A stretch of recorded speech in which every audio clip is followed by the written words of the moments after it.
Hello, Evan. We got you now, Steve.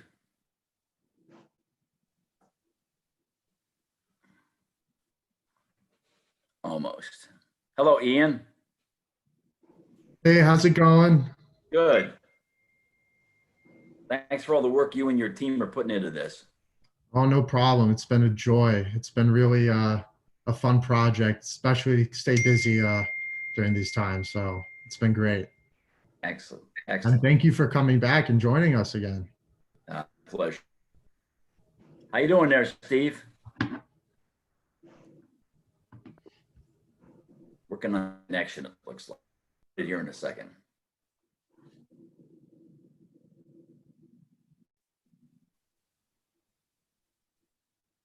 Steve, you with us? Hello, Steve. Testing 1, 2.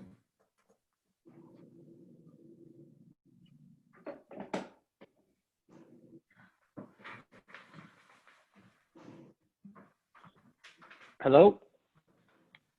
Hey, Steve, are you there? I'm here. Sorry. Now I'm here on audio on the phone and video here. Sorry about that, guys. Okay. All set. No worries. Well, thank you all. Great. All right.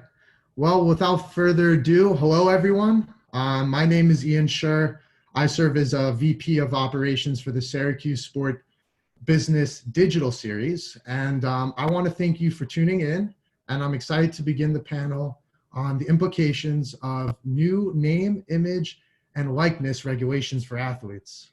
This afternoon, we are again back by popular demand, joined by ESPN Emmy Award-winning producer and highly esteemed Syracuse University sports management professor, Dennis Denninger, who will be moderating today's discussion. So without further ado, Professor Denninger, the floor is yours. Thanks very much, Ian, and you oversold it, but we appreciate it.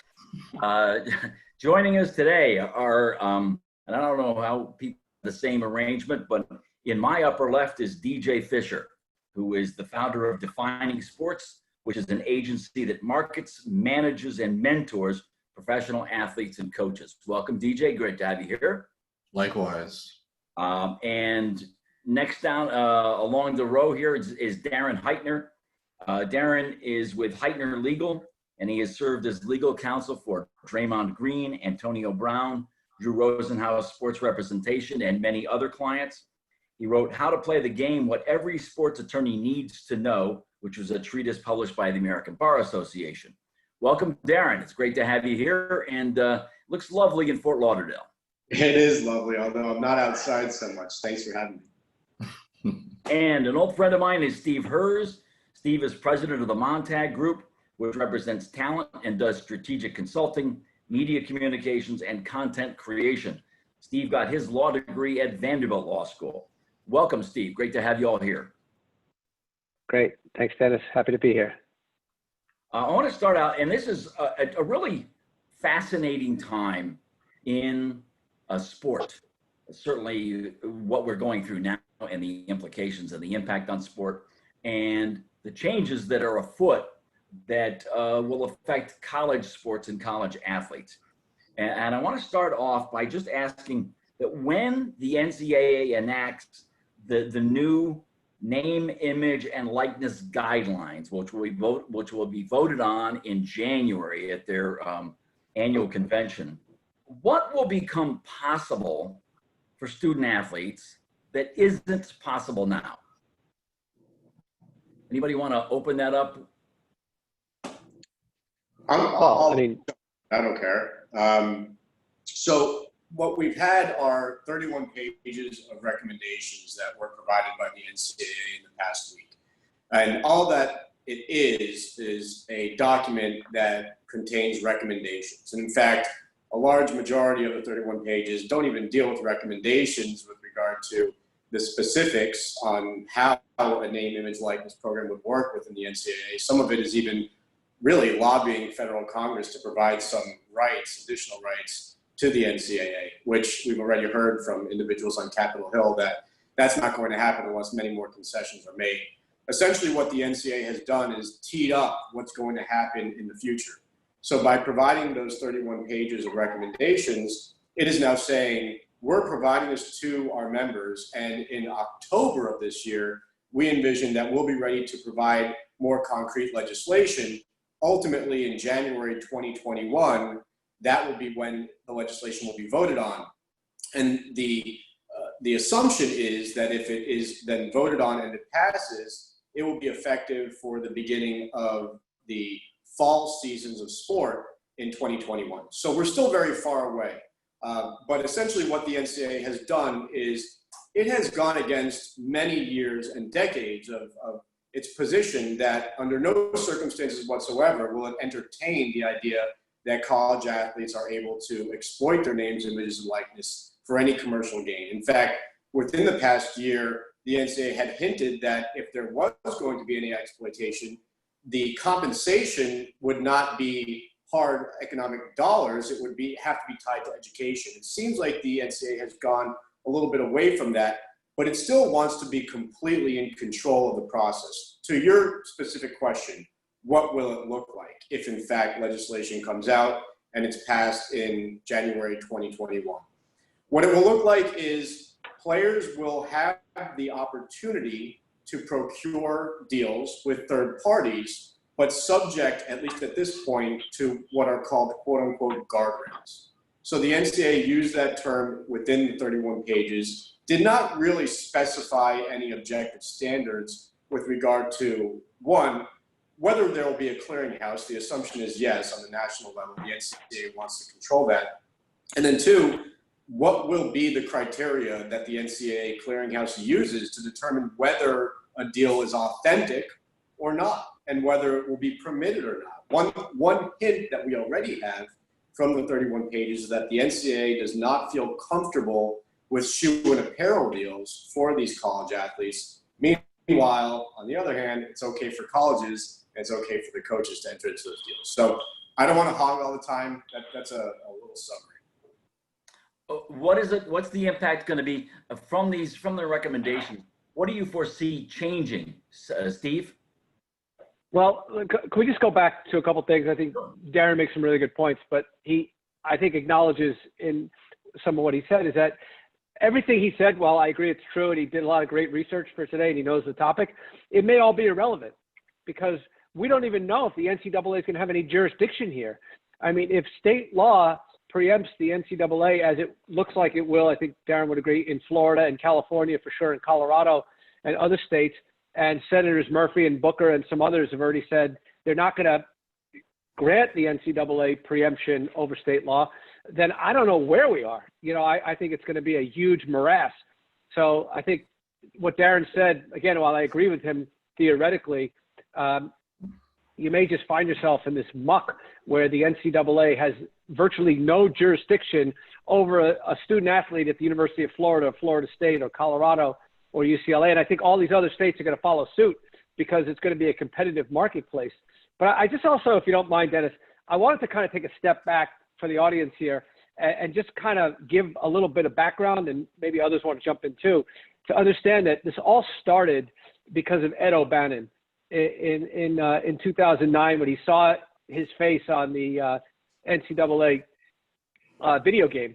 And I think it's just so ironic that we're talking here today, the four of us, about the rights of current student athletes and future current student athletes to be able to monetize their name, image, and likeness. And Ed O'Bannon wasn't even a current athlete at the time his name was being exploited for commercial purposes. So think about how, in my opinion, how short-sighted the NCAA was to not, they could have avoided all this problem by granting financial benefit to former athletes whose name, image, and likeness were being used in video games and the like. And then just one other small point I want to make is that this is not a new issue. I mean, I have a client named Dave Rebson, who's the main talent on the Big Ten Network, and he wrote a great book called The Opening Kickoff about 10 years ago, and he did a tremendous amount of research about the early stages of college football.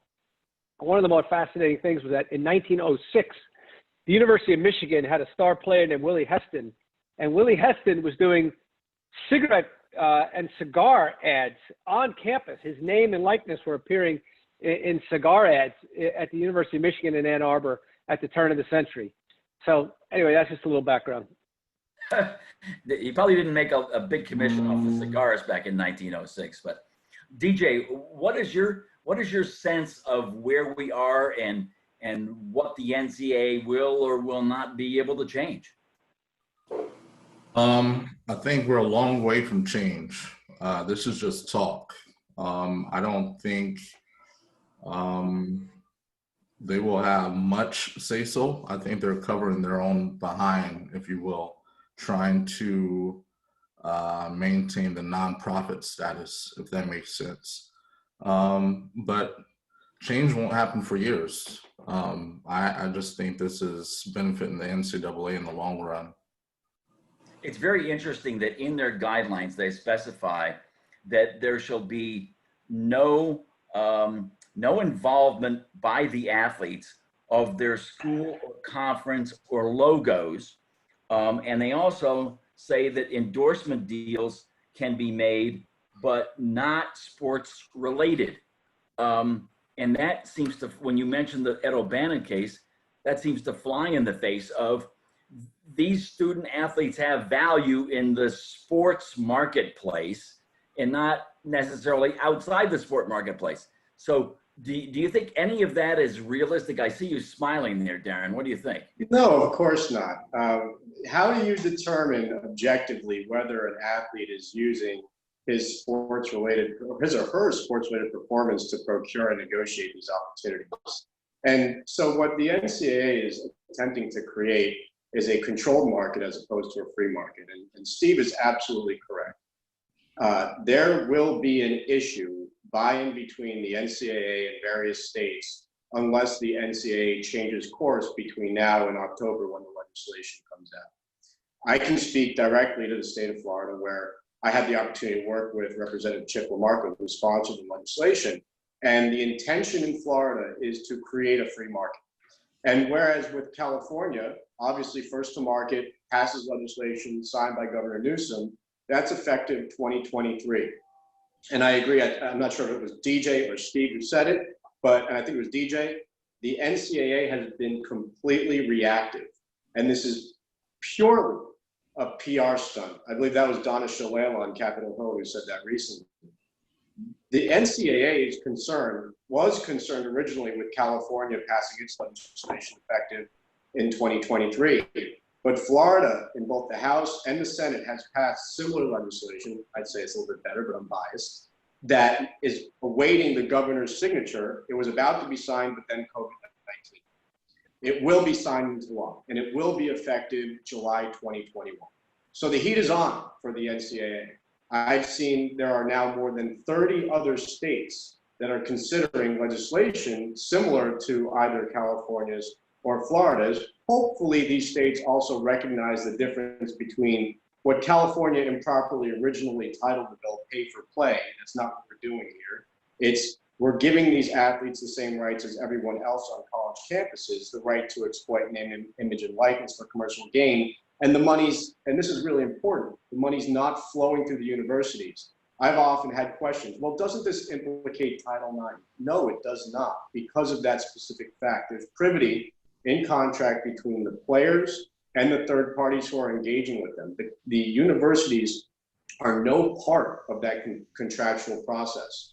So I think that ultimately what you're going to have, if the NCAA doesn't change, is exactly what Steve mentioned. You're going to have a proactive state like Florida and perhaps others who follow in its footsteps between now and 2021, passing legislation, having an earlier enactment date than California. Meanwhile, even if the NCAA goes forward with its own legislation, that's not going to stall a state like Florida. So you could have the NCAA have its own set of policies throughout the country, and then specific states like Florida provide a more expansive market. And yes, it could cause some disruption. And DJ, you spent your early years in Wichita and Kansas, and now are you in New York, New Jersey? New Jersey. Right. New Jersey area. So the point is that we could wind up, do you foresee the possibility of having a patchwork where college athletes who say play for Wichita State or who play in the state of Kansas are regulated by a different set of rules than those who play in Florida, those who play in California, if each state adopts different legislation? Well, that opens up a whole can of worms. Me personally, I would love to be recruited by Wichita State. And I think the boosters play a huge part in that as well. Am I right, Darren and Steve? You have the Koch brothers, Charles Koch. You have Dan and Frank Carney over Pizza Hut versus whoever the competition is in Florida or New Jersey or whatever. But I have a question for Darren, and Dennis, I'll get back to your question. But he mentioned Title IX. That's a huge issue when you think about this NCAA pay-for-play situation. What about the women? If you pay a man this much, what about equality, inclusion, and diversity? I think that is a huge hurdle in the case of talking about pay for play. And that's why the distinction needs to be made clear to the general public that what we're talking about in California, what we're talking about in Florida, now in over 30 states, is not having monies flow from the universities to the students in exchange for the services that the athletes are providing to the universities.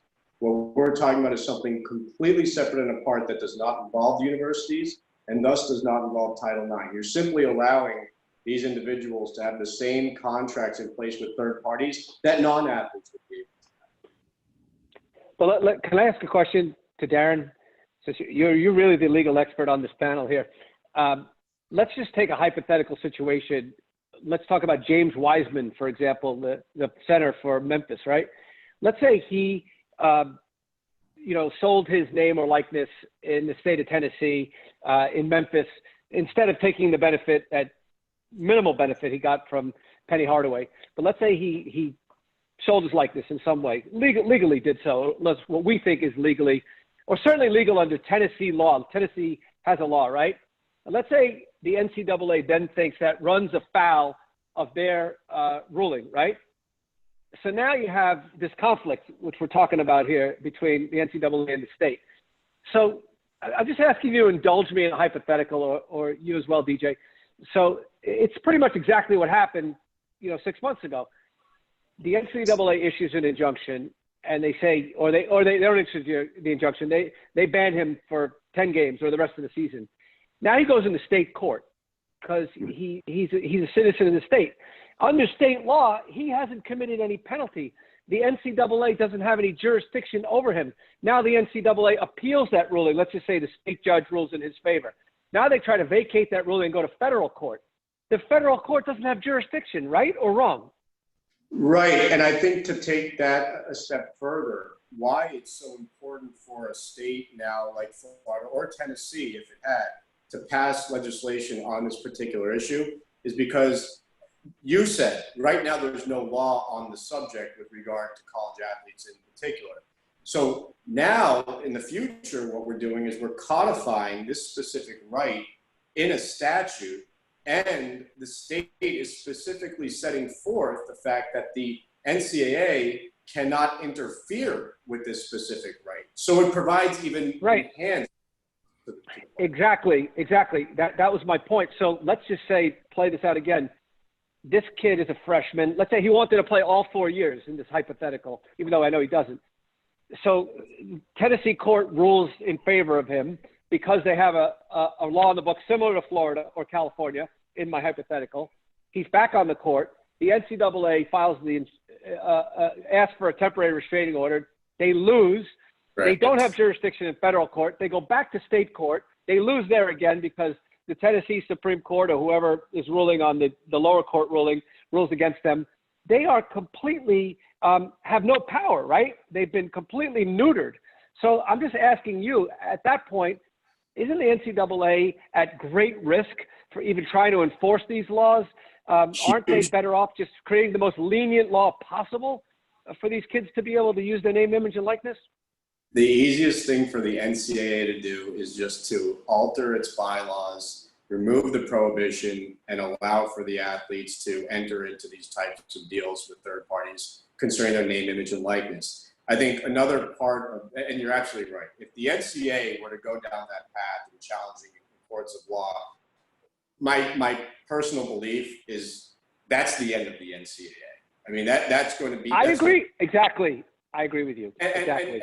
And one step further, the beauty of not only codifying these rights in statute for the players is that it also serves as a shield, indemnification for the schools. Because what's the concern here? If who's concerned in these issues? It's the schools, because they're so petrified that the NCAA is going to find a violation and then penalize the school, forfeiting scholarships, forfeiting championships, etc.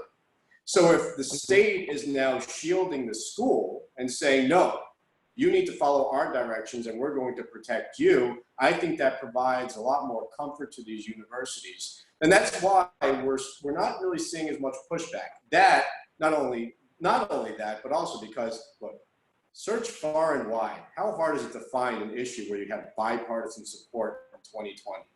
Here on both sides of the aisle, everyone's saying these are rights that these college athletes should have. Yet you still have this stubborn NCAA that's trying to hold on to any power that it can whatsoever. And one other thing, and I'll let DJ speak on this as well, because I'm sure he has some points to mention on it, is you have these 31 pages of recommendations. We're talking about finally giving college athletes rights. Yet the NCAA at the same time, and this is what a lot of consumers care about, says, but we don't think group licensing is on the table. We don't think that without a union in place, you can have group licensing. At the same time, the NCAA says unions are off the table. So now you can't have NCAA football, the video game. Now you have issues with selling merchandise across the board, because you're going to contract with each individual player to use his or her name, name on merchandise. It makes it a huge dilemma, and you're not advancing the subject by not allowing for group licensing, especially when the NFL Players Association has already come out and said, we'll take on the task. We're willing to help organize the players. So, DJ. Well, I have questions again. No, I think it's a beautiful topic and it's never ending. I also believe there's a slowly changing of the guard from the NCAA to the actual state. Do you guys agree? You know, what's interesting. 100%. Yeah, the NCAA in those 31 pages says that what the states are trying to do with their fair pay to play acts is unconstitutional. So what you've got is, it looks like you're going to have some kind of loggerheads, and it's going to wind up in the federal court, where it is the NCAA versus the rights of citizens, being athletes, students. I mean, if a student comes up with a social media application and can benefit from it, then they're allowed to benefit from it. If a student athlete comes up with something, they're not allowed to benefit from it. So what you might wind up having is, as you said, the NCAA losing tremendous power if they set themselves up against the state laws. And DJ, how would your business be affected by this blurring of the lines between pro and college athletes? I think we have a bigger market, not only with college athletes, but high school as well. Because high school athletes are eventually going to say, what about us, right? And then college athletes, obviously, they can't market themselves, or they may not have the ability to reach out to businesses, but we do, as far as a sports marketing agency, to capture endorsements or speaking engagements or whatever it may be with the local Boys and Girls Club or whatever it may be. So I think we win at the end of the day as far as representation.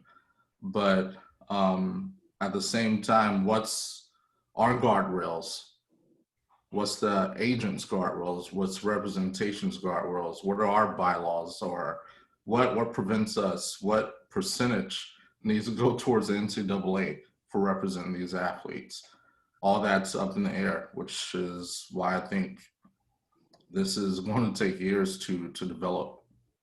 What do we think that the implications are going to be with recruiting?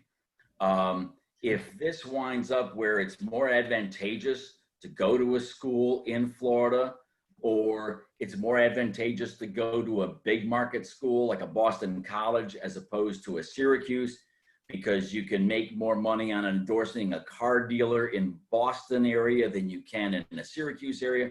What are the implications, whether this falls in the NCAA's purview or whether it falls to the states and the courts? What's going to be the impact possibly on recruiting, gentlemen?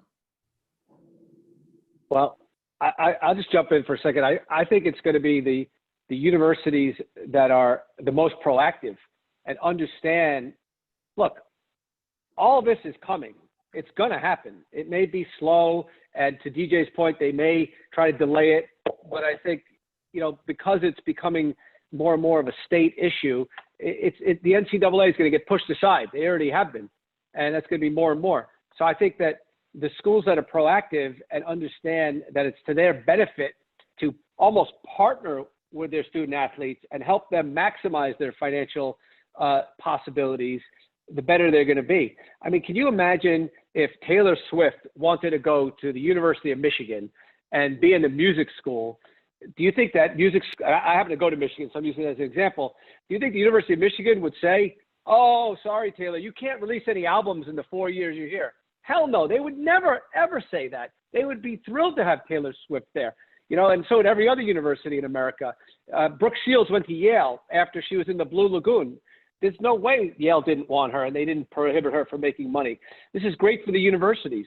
But I do think it points to another issue that, these other guys talked about a little earlier, is that if you're a senator from the state of Michigan and the University of Michigan provides an 8, 9, 10 million, millions of dollars in revenue to the university for the football and basketball program, do you want that program to be diminished because Ann Arbor is not in as fertile ground for recruiting as Boston? Or will St. John's become a great basketball power again because it's in New York City? I mean, that's all on the table now. I'll give Steve a shout out from Michigan. Coach Harbaugh came out and actually said he thinks that college football players should be able to leave earlier than after their junior years and should be able to have agents. And if they're not drafted, come back to school. Those are the types of conversations I like to hear about. I want to address one thing that DJ mentioned, which is the concern that this may drip from being a college rights issue to high schoolers. And I think it's a legit concern. It's something that we talked about in the state of Florida. And in fact, in the legislation, we put a clause that says you have to be enrolled at a college in order to start taking advantage of your name, image, and likeness for commercial gain. I don't believe that language is in the California legislation, but it was a concern for us because we really, to the best of our ability, we want to make sure that people are earning money for the value that they can provide in return for the payment, that it's not used as a recruiting tool. But on that point, this is what the NCAA wants us to be talking about. They want us to be talking about the fact that we can't have a state-by-state approach because it'll be anarchy, that there will just be such disparity between the schools and the athletic programs, and that's why we have to have a federal approach. And so the NCAA wants nothing more than to have states like California and Florida fold, and then have the 30 plus remaining states that are considering legislation to stop discussing. My retort to that is just try to take an objective look at the landscape currently. Is there competitive balance among schools currently? And I think that the clear answer is no. While universities are not using this opportunity for players to earn money off their names, images, and likenesses, are they pushing the money that they're spending on their facilities? Are they pushing the coaches that they've hired and paying upwards of $8 million per year to try to convince players to go there? And are players convinced? Absolutely. If Florida is the only state in 2021 that provides these rights to college athletes, I'm not naive to think that certain players will absolutely be interested in going to University of Florida, Florida State, University of Miami, et cetera. The hope is that that will then cause the remainder of the states to pass legislation or the federal government. My belief is nothing would be better than not the NCAA establishing its own rules because they're power hungry and they're going to do everything that they can to control the process, but that the federal government takes action. But I recognize the fact that, one, yes, there are individuals on Capitol Hill who are very interested in this type of legislation. But early in this year, we had the impeachment trial of President Trump. Now we're dealing with COVID-19. There are other issues that understandably take priority over this one in the federal government. So the key is, at least here in the state of Florida, don't take the foot off the gas. Keep pushing, put pressure on the NCAA, and perhaps by the time fall 2021 comes along, the federal government will intervene. That's a best case scenario. But we can't be hopeful that they will. And from experience, we know the NCAA is just going to slow play this as long as they can. Can I ask a question? Darren, you're really in the know on this kind of stuff. I don't know. Are you hearing that states like Michigan or Alabama, for example, are moving legislation through their state legislatures, knowing that Florida's already got a law in the books or about to be, instituted?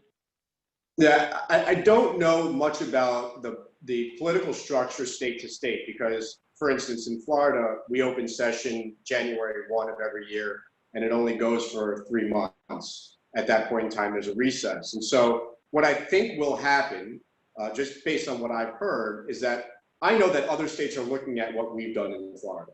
And so that whenever their sessions resume, as long as there's not more pressing issues such as COVID-19, this is something that will be on the agenda. And I think that states will have a much easier time putting legislation, getting it through committee and onto the floor for debate, just based on the fact that, Florida has put pressure not only on the NCAA, but other states. Like, they don't want to lose out on this opportunity either. So, I do think that by, I'd say, this time next year, I would be shocked if you don't have at least another handful of states that have passed legislation with an effective date of July 2021. I agree with you. There are 32 states other than California, Colorado, and Florida, 32 states in which bills have been either submitted or are in process. So your prediction is right on. Those 32 states represent 75% of the population of the United States. So within 12 to 18 months, we could have a completely different picture as far as what is regulated by state and what student athletes can or cannot make money on. Is there any, in your opinion, is there any disadvantage for any state to have anything but the most lenient and expansive opportunity for these student athletes to make money on their name, image, and likeness? I don't see any downside from a state legislature perspective or the university. Do you, Darren or DJ? DJ, you want to hit that? I can't speak on that, but I can speak about the disadvantages of the athlete. One, scholarships just cover books and tuition and certain other aspects. And then you have the stipend. If you're a freshman, you're making $300. If you're upperclassman, you're getting $1,600. And then, if you do a speaking engagement for $1,500 or $5,000, you're disqualified for a Pell Grant, which usually takes care of your your food. And being an athlete, you're burning body fat and you're staying busy, 2-a-day practices. I mean, all that comes into play. And I think if you sacrifice yourself for one speaking engagement or endorsement, then you pretty much throw yourself under the table and you don't have the possibility, or let's say there's no possibility of you getting more. Does that make sense? Mm-hmm. Like, it's tough. It's tough for the athlete. It's tough for athletes that want to take that risk. But as far as the state level, I think Darren is the most qualified for that? Well, I think what's interesting is, as I mentioned before, it's one of the rare issues where you have bipartisan support. And so you have a red state like Florida, where we have a Republican governor and a Republican who sponsored the legislation, and you have a very blue state like California with a Democratic governor. And yet the bills are the same in the sense that they intend to create a very free market, where the value is really a personal perception issue. So there's no intent to limit the amount of money that an individual can receive. Do there need to be certain checks and balances? The assumption is yes, but it shouldn't be the NCAA that's making those decisions. It should really be, if there's any gatekeeper, the individual universities through their compliance departments to determine whether or not something smells fun on a case-by-case basis. That's number one. Number two, I don't think that there's just the resources on a federal level to handle the influx of all of these opportunities. We're not, and this is really important because a lot of people think, oh, it's just going to be the quarterback on a football team who has these opportunities. That's a myth. Yes, there will be disparity in earning potential, but we've talked to many college athletes in the state of Florida, even a female soccer player at FSU. She happened to have 1.4 million followers on Instagram. You think she can utilize that and exploit that for commercial gain? Of course. So there will be disparity. There will be individuals, and DJ hit on this. Cost of attendance, I mean, athletes are barely scraping by, many of them. The money that they're receiving barely covers cost of attendance, if that. And so to make a few $100s more, maybe for an Instagram post or a Twitter post, is great. I think that the states are taking the position this should be a free market, at least based on what California's shown, what Florida's shown, and what Colorado's shown. And from what I read, and unfortunately you have to sort of read between the lines in 31 pages from the NCAA, it seems as though this is clearly going to be a very restricted market that's created by the NCAA. What is it that you believe that the NCAA, what is their motivation in putting forward these proposed changes? Is it protecting the student athletes? Is it protecting their power? Or is it protecting the media rights payments that they receive? One of the things that strikes me is a student value is the star athlete who is promoted for, tune in this Saturday to see Zion Williamson and the Duke Blue Devils play so-and-so in the ACC on CBS or on ESPN. And that star's likeness and name represent value. But Zion Williamson and no athlete who's ever been promoted for any telecast has ever received $1 of that money. Is it the NCAA? What do you think their motivation is here to take this stand that runs counter to the stands that they've had all along the entire O'Bannon case since 2009? I mean, they have no, I think everyone would agree on this panel, they have no other choice. I mean, they kind of got themselves a bit of a small victory in that Ninth Circuit case with O'Bannon, which the Supreme Court refused to take under certiorari, in that they agreed that there's still amateurism. That's the purview of the NCAA. And I think they're going to say that they're protecting the amateurism nature of college athletics. But the reality is that they're protecting the financial interests of the institution that they are and the power that they have. And also they're protecting, I mean, I don't know if I should say this out loud, but they're protecting their own jobs. I mean, if you didn't have an NCAA, what would you have? You would have these member schools, and they could all collectively, you know, the Power 5 conferences, whoever, could collectively negotiate the broadcast contracts.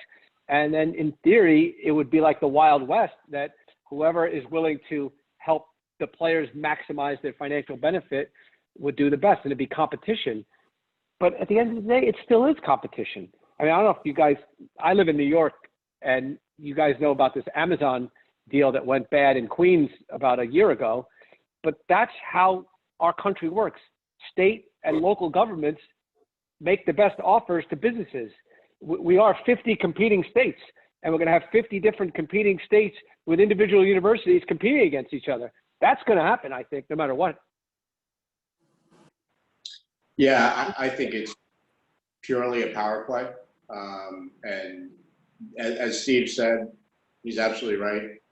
The writing was on the wall. I mean, if they don't take action, then obviously the states will, and or the federal government, but probably the states. I think by the NCAA pushing out this 31 pages of recommendations, it has captured more federal attention and improves the odds slightly that something happens on Capitol Hill. But I think it's just the NCAA being reactive as it typically is. If you look at Mark Emmert's comments merely a year ago, he made the statement that allowing college athletes to exploit their names, images, and likenesses for commercial gain would be akin to opening Pandora's box. I mean, that's pretty strong language to use. And his position, whether authentic or not, is that this is the precursor of what's to come.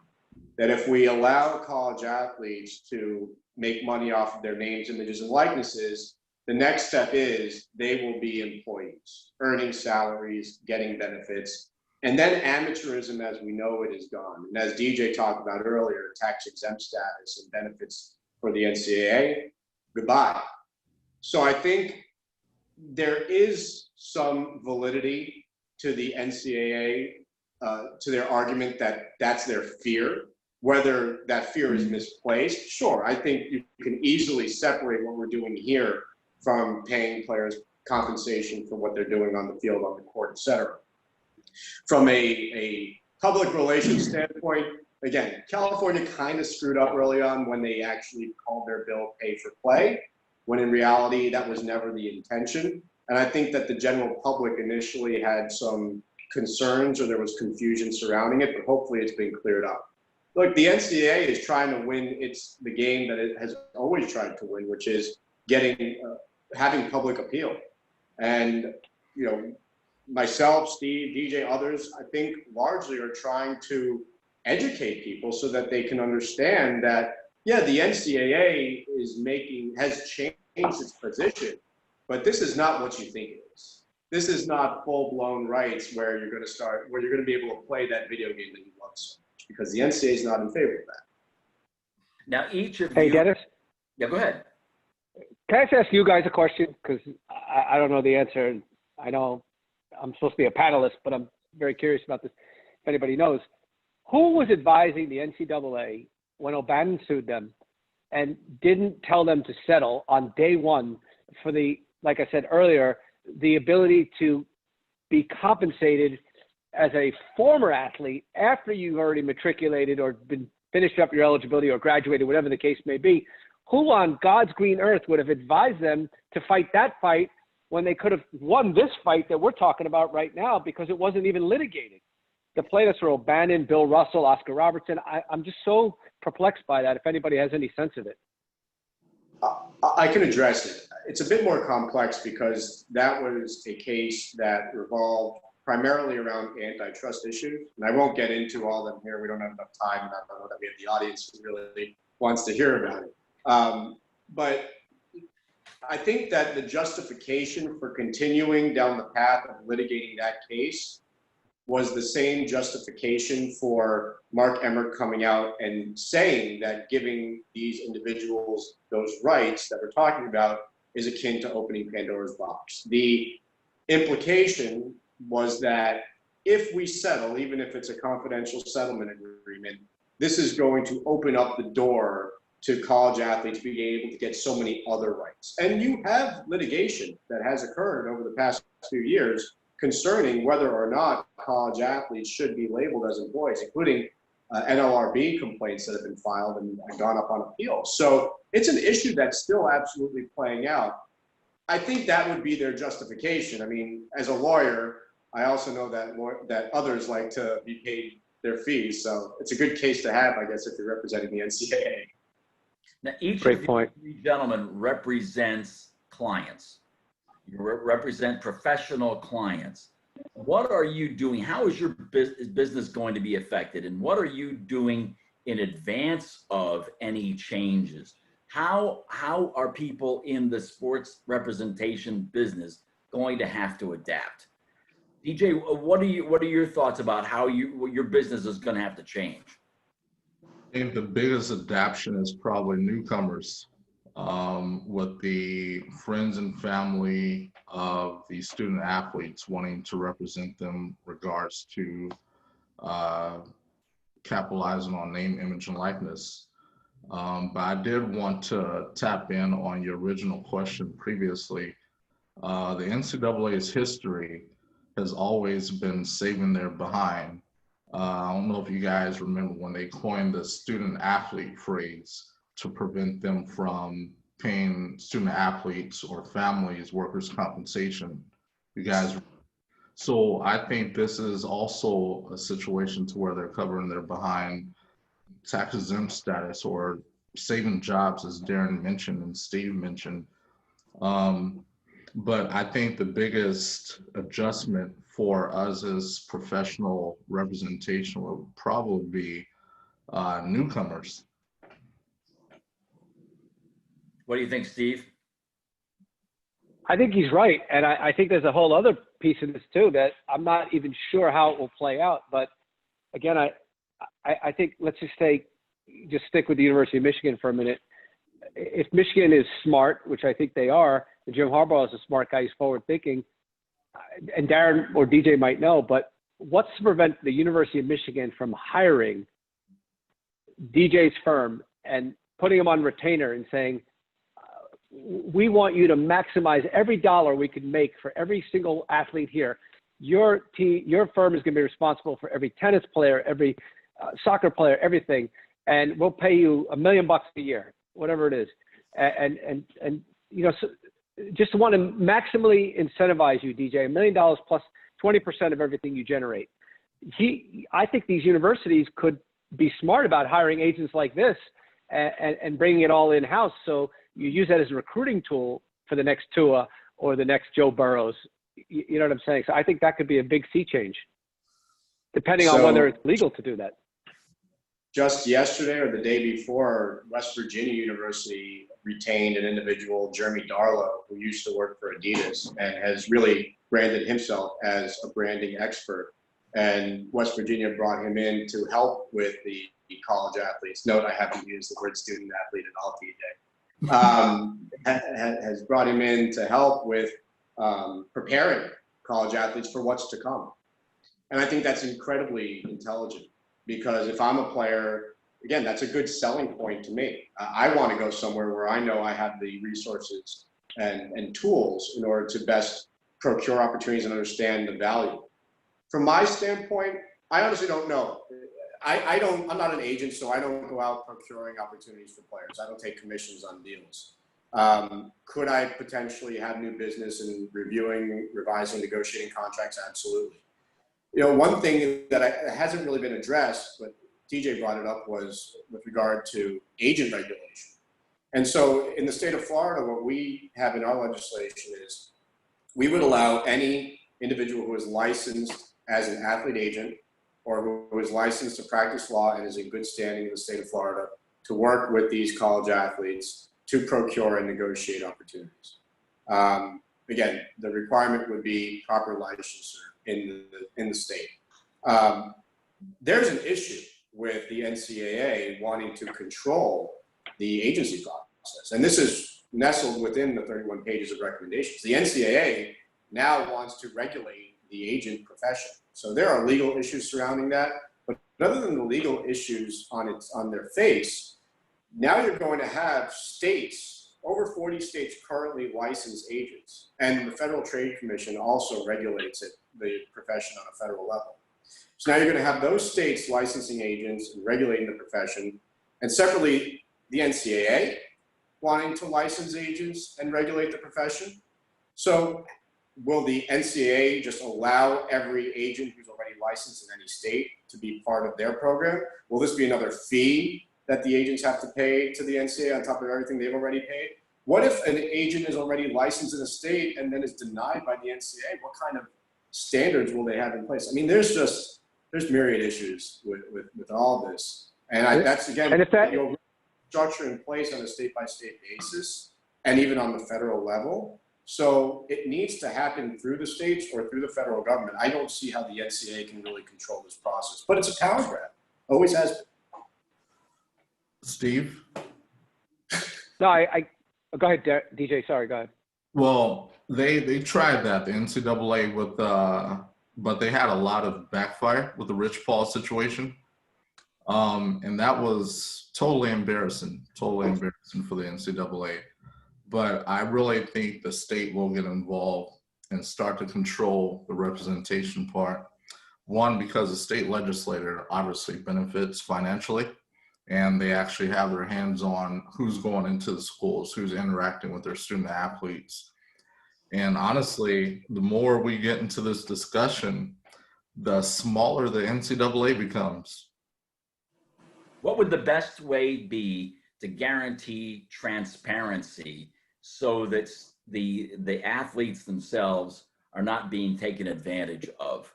The NCAA, in their 31 pages, they say they want full transparency. They want every deal reported to them. That sounds like a morass, but what would be the best way for protection of student athletes from being exploited by those commercial interests who seek to pay them a little bit for this or a little bit for that, and maybe not enough? Twofold. In Florida, again, allow them to have representation. Again, we don't want agents to start talking about negotiating team contracts, but for these marketing deals, let them have representation. And then two, the schools play a really important role as a gatekeeper. So the contract offers should go through the universities, not with regard to payment, but just primarily to make sure that the athletes aren't entering into any relationship that would be forbidden. For instance, some sort of alcohol-related deal. There would be certain subjects, certain industries that would be off limits, and I think we can all recognize that and appreciate that. Should it be a shoe and apparel company? My own position is no, but obviously the NCAA disagrees. The other role that the school should have is to ensure that the player isn't entering into a deal that is now going to cause a conflict between the school and the player. You don't want that type of dispute that could eventually lead into litigation. And so if there are exclusivity clauses between the schools and third parties where that would prohibit the players from entering into a specific relationship, we want the players to at least have the knowledge of that and understand that they could be entering into something that would violate the terms of that agreement and even put a halt to it before it becomes a dispute. So I think those are sort of the roles that agents / lawyers can play and universities can play. Notice I did not mention NCAA. I don't think that there's a role for the association. Very interesting. It's been a great discussion. I have a couple of questions from students that are not necessarily on the NIL track, but one question a student wants to know, he wants to be a sports agent and wants to know what's the best path this person should take if they want to become an agent. Anybody want to speak to that as just with a couple recommendations? I mean, I'll jump in with a couple thoughts. One, I don't think there is one path. I think, first of all, you have a lot of very successful agents that have law degrees, a lot that don't. A lot of them are former athletes, a lot aren't. I think the number one thing is the ability to get and attract and retain clients. And that goes down to relationships, trust, also, frankly, salesmanship. And those are the important qualities in getting clients in any field. And so also, obviously, knowledge of the space and then doing a good job is important for retaining them. So I think a lot of people that I've seen along the way who come to me who want to do this, they don't have any relationships. They haven't, kind of developed those in college or beyond. They're really not that great at sales. They're not tremendously gifted at talking to people and winning the room. So I think you almost really want to be a door-to-door salesman and master that skill and be able to win the trust of people before you really want to think about, doing it. You look at someone like Drew Rosenhaus, who I know Darren has a good relationship with. That guy has got off the chart energy. He can sell anything to anybody. That's part of the skill set, I think. DJ, What is the skill set that is made you successful? I think honesty and transparency, telling them the truth, and secondly, having their best interest. I mean, I can lie to any client, I can take their money, but I think what separates me from the others is just being myself, being transparent and honest and direct. And I have another student question here. What was the biggest mistake you made in your career, and what did you learn from it? Anybody make any mistakes recently? I won't mention the person by name or persons, but I think what I learned is it's so much more important. You know, think about potential clients when they're going through a selection of an agent or a lawyer. They're going to do their due diligence on whoever they're going to retain, because obviously they want to be represented by the best, somebody who's a good fit. And if they're paying money, they want to make sure that they're getting value. You know, when you're a service provider like any of us that are speaking, we're not typically doing the paying, we're receiving the money, or we have the receivables. But I think sometimes we forget that we need to be doing the same diligence on our potential clients, or maybe even more. Someone once said to me, 10% of your clients will oftentimes give you 90% of your heartburn. You know, and I think that's pretty true. And in fact, maybe even it's like 2% that'll give you 100%, at least in my case, in the recent past. So do what you can to really conduct whatever diligence you can on your potential clients and be as selective as possible. And look, your reputation matters more than anything else. And it's not only the work that you do for your clients, but also your reputation revolves around the referrals that you make. So make sure that you refer to really reputable people. And we've got just a couple minutes left here before the top of the hour. As we wrap up the topic, there are so many things in the air and so much that is to be decided. What is the best course of action that you would recommend for universities that have sports programs to take at this point, or for college athletes to take at this point? Any prescriptions as to how to help navigate through what lies ahead for us here in the name, image, and likeness landscape? I mean, I would say that if I was a university, I would bend over backwards to try to help these kids exploit themselves financially. There's nothing wrong with that. I mean, it's kind of a joke to me that we're almost looking at this like it's a bad thing. If a kid plays his whole life to become a great athlete, and people like me are dying to go to Ann Arbor, to go to the big house and watch the game, or the millions of other people that want to consume this, these people have a very particular skill set. And I think it's great that we live in a country where someone can monetize themselves by putting out a tweet or putting up an Instagram feed. I mean, it's a great thing, and we should be looking at this as a great opportunity. And it's a tremendous commentary on capitalism. I mean, why not be positive about this? And so, if I'm a university, I would want one more metric. One of the metrics is highest level of job placement. And you know, why not have another metric be we do the best of helping our students monetize themselves? So that would be my mindset. Other comments? I think from a university standpoint, it would be smart to start thinking about beefing up compliance. And that's either hiring internal compliance officers or retaining individuals or companies outside who have an understanding of the complexities of this particular situation. Obviously, it's something that no university is currently dealing with. And so it may help to have professionals who have been involved from the branding / legal standpoint with professional athletes come in and consult with universities, either again internally or on retainer outside. I think that's one way that universities can and should be preparing. And I think West Virginia is a great example in the very recent past. DJ, what is your recommendation for how to navigate through what lies ahead for us here? I'm a players type of guy. I can't speak for the university, but one thing that I do is suggest that players network with the boosters, network with the families, every fan, take a picture, shake their hands. I mean, introduce yourself. You're building a brand, you're building followers, and eventually that increases t-shirt and jersey sales and shoe sales and everything in between. So put yourself in position to win.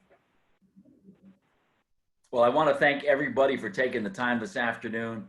I also want to congratulate our Syracuse University students who put together this Syracuse Sports Business Conference online for us, and thank those folks who've been tuning in to these webinars.